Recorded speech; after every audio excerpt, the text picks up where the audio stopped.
J'espère que vous allez bien. Même sans le masque, ça marche difficilement. Alors, si vous voulez bien, on va introduire. J'ai l'honneur d'introduire ce matin. Donc, si vous voulez bien, on va prier. Seigneur, merci pour ta parole. Merci pour cette possibilité de se rassembler de plus en plus et de plus en plus nombreux, Seigneur. Merci de nous protéger, Seigneur, de nous conduire pleinement dans ce que tu désires pour nous ce matin. Bénis ces interventions. Merci aussi pour cette louange, Seigneur, que tu oins. Merci de nous accompagner, nous diriger encore une fois dans ta présence. Amen. Alors, j'aurais souhaité parler d'un sujet. J'ai vu que Pasteur Georges en était atteint. Il ne se souvenait pas qui vous étiez, en tout cas pour certains. Et j'aurais voulu parler d'amnésie ce matin. Merci, Pasteur Georges. Ce n'est pas l'âge, c'est le masque. C'est le Covid. Souvent, on voit quelque chose qui revient dans l'Ancien Testament. Dieu qui dit « Tu m'as oublié. Tu m'as oublié. » Et c'est parlant dans nos vies parce que combien de fois on oublie Dieu? Combien de fois on peut oublier Dieu? Alors, ce n'est pas un oubli du style « Ah, je ne sais plus qui Dieu est ». Bien sûr que ce n'est pas dans ce sens-là. On sait très bien, on a peut-être la tête remplie de connaissances. Mais on oublie Dieu. On ne vit plus Dieu. On ne pense plus à Dieu. On ne cherche plus sa face. On ne cherche plus une relation. Bien sûr que ça arrive. Bien sûr que heureusement, ça n'arrive pas tout le temps et à tout le monde. Heureusement, sinon, on ne serait peut-être pas là. Mais combien de fois l'Éternel a dit à son peuple, tu m'as oublié. Et le peuple d'Israël est tellement allé profond ou loin dans cette direction que même à un moment, je crois que c'est le roi Ézéchias, je me trompe peut-être, mais où carrément il redécouvre le livre de la loi. Il se dit, ah mais c'est quoi ça dans le temple? Un livre plein de poussière. Waouh! Dieu nous avait parlé, Dieu s'était révélé, on ne le savait même pas, on ne le savait même plus. Et pourtant, ils continuaient à savoir qu'il y avait sûrement un Dieu qu'ils honoraient depuis longtemps. Peut-être qu'il y avait encore quelques sacrifices ou quelques rituels ou traditions qui étaient restés. Et ils avaient totalement perdu la révélation de Dieu. Je vais lire un passage en psaume où justement on voit un psalmiste, c'est-à-dire quelqu'un qui a écrit une chanson, simplement, une poésie. Et on voit ça au psaume 137. C'est pendant la période de la déportation, période qui est fortement désagréable pour le peuple d'Israël, en tout cas le royaume du Juda. Et c'est un psaume qui a été écrit donc à Babylone. On voit au verset... je vais commencer depuis le début. Au bord des fleuves de Babylone, nous nous étions assis et nous pleurions en pensant à Sion. Sion, c'est la colline de Jérusalem. Au saule de leur rive, nous avions suspendu nos harpes. Ceux qui nous avaient déportés nous demandaient des chants. Nos oppresseurs voulaient des airs joyeux. Chantez-nous, disent-ils, quelques chants de Sion. Comment peut-on chanter les chants de l'Éternel sur un sol étranger? Si jamais je t'oublie, Jérusalem, que ma main droite perde sa force, oui, que ma langue se colle à mon palais, si je n'en pense plus à toi, Jérusalem, si je ne te mets plus avant toute autre joie. Donc, je vois que le psalmiste, il fait un effort de même se condamner si jamais il arrivait à oublier Jérusalem. Et Jérusalem, c'est le centre de l'adoration en Israël. C'est là le centre, un symbole, une image de la présence de Dieu. C'est là où toutes les fêtes se passaient. Les Israélites, les Hébreux, retournaient régulièrement à Jérusalem pour adorer, pour sacrifier, pour communier avec Dieu et leurs frères et sœurs. Et là, le psalmiste se met même une condamnation sur lui-même. Il dit, je ne veux même plus chanter un chant joyeux parce que je ne suis sur une terre étrangère.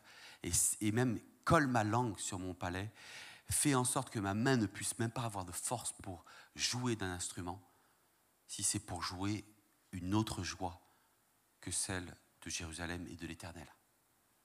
Donc on voit qu'il se force à se dire, mais il n'y a qu'une seule chose qui rendra ma joie, c'est la présence de Dieu, c'est l'Éternel. Qu'est-ce que c'est que avoir oublié l'Éternel? C'est vivre sans. C'est quand je peux dire, je vis sans. Je vis sans Dieu. Et c'est vrai combien de fois on peut passer des jours sans même penser à Dieu, sans même se tourner vers lui. Entre guillemets, je pense que cette pandémie a été une épreuve pour nous croyants. Ça a été une bonne épreuve. Pas pour nous faire chuter, mais peut-être pour révéler notre besoin de Dieu. Parce que, on le verra à la fin, ça va être la conclusion, mais alors que nous, on oublie Dieu, Dieu nous dit, je ne t'oublierai jamais. Jamais.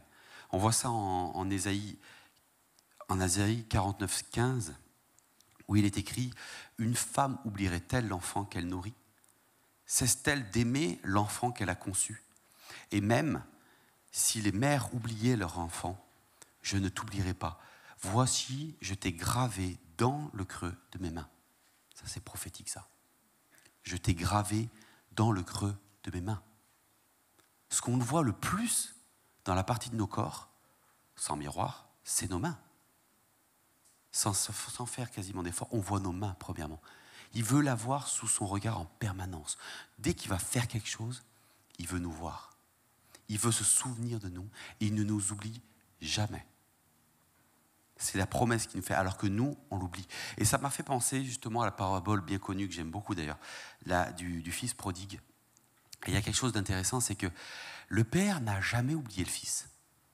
Le père était en attente du fils qui était parti, qui avait pris sa part d'héritage, qui l'avait demandé, et qui avait, ce fils-là, fait tous ses efforts pour oublier son père. À tel point qu'il a dit, je te considère comme mort parce que je te demande la part d'héritage. Je te dis, tiens, mais je ne veux même plus avoir affaire à toi. Tu es mort à mes yeux. Je prends cette part et je t'oublie. Et le père, par contre, ne l'a jamais oublié. Il attendait son retour. La mauvaise question qu'on peut se poser dans nos vies, c'est quand ça va mal, chercher à qu'est-ce que j'ai fait de mal? Ça, c'est une mauvaise question. Pourquoi? Parce que souvent, on sait ce qu'on a fait de mal, on le confesse, on demande pardon, on s'humilie. Ok, certes. Mais on ne va pas plus loin. La question qu'il faudrait se poser, qui à mon sens est meilleure, c'est chercher quel est le bien que je n'ai pas fait. Ne pas me poser la question, qu'est-ce que j'ai fait de mal, mais quel est le bien que je n'ai pas fait? Ok, c'est mal de ne pas faire le bien. C'est-à-dire que c'est des questions qui sont liées, mais qui ne sont pas pareilles. Qui sont pas pareilles, parce que le fait de se poser des questions, qu'est-ce que j'ai fait de mal? Le fils prodigue, il se l'est posé les questions, mais il ne s'est pas attardé dessus. Il a dit, je retournerai vers mon père, je lui dirai, j'ai péché contre l'Éternel et contre toi, reprends-moi comme simple serviteur. Donc il a reconnu qu'il a fait quelque chose de mal, mais il ne s'est pas attardé dessus. Il n'a pas commencé à triturer ce qu'il avait fait mal. J'ai mal géré mon argent, mon héritage, j'aurais pas dû le dilapider dans des fêtes, dans des plaisirs et tout ça, j'aurais dû investir. Non, il ne s'est pas posé ces questions-là. Et oui, il avait fait le mal, il le savait, il lui demande pardon. Mais la bonne question, c'est, après, il s'est rendu compte, c'est la bonne chose. Qu'est-ce que je devais faire de bien? Mais en fait, je dois revenir à mon père humblement et lui demander pardon. D'ailleurs, il n'a même pas fini de demander pardon et de dire ce qu'il avait planifié, que le père le reprend déjà. Il le reprend, il le redonne quelque chose qui, avant, avait mal fait. Il avait mal géré l'argent et le père lui donne de gérer l'argent. C'est quand même fou. Mais il ne s'est pas posé la question, encore une fois, qu'est-ce que j'ai fait de mal? Comment mieux faire la prochaine fois? Et j'ai une explication. C'est qu'on est en nous rempli de mal. Donc tout ce qui sort, je dirais naturellement, c'est le mal. Donc à la limite, on pourrait se dire, bon, moi, je vais essayer d'éviter de faire le maximum de choses pour éviter que le mal sorte. Mais le bien, il vient d'où? Qu'est-ce que Jésus dit quand un jeune homme riche vient lui voir et lui dit, bon maître, il n'y a que Dieu de bon. D'où vient le bien? D'où vient le bon? De Dieu. Donc se poser la question, qu'est-ce que je n'ai pas fait de bien, ou où est le bien que je n'ai pas fait?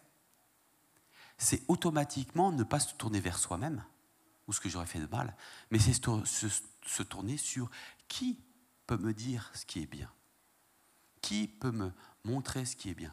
Et notre regard change, notre disposition change. On n'est plus pareil.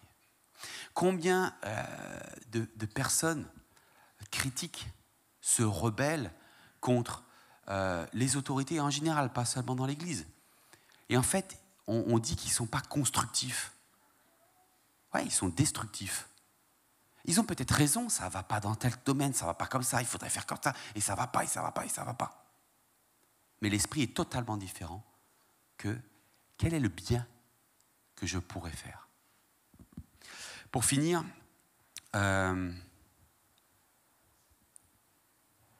quand j'oublie, et quand je l'oublie, Dieu, quand j'oublie même de façon générale, c'est une forme d'indifférence.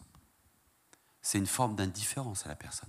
Si j'oublie, que ça arrive ponctuellement, on comprend tout à fait. Mais quand j'oublie, c'est une forme d'indifférence. Et quelqu'un disait, l'indifférence, c'est de la maltraitance. L'indifférence, c'est de la maltraitance. Imaginez-vous une seule seconde qu'on oublie l'anniversaire d'un de ses enfants. Oh, ça peut arriver à la limite. Difficile à concevoir. Mais imaginez-vous la violence pour l'enfant.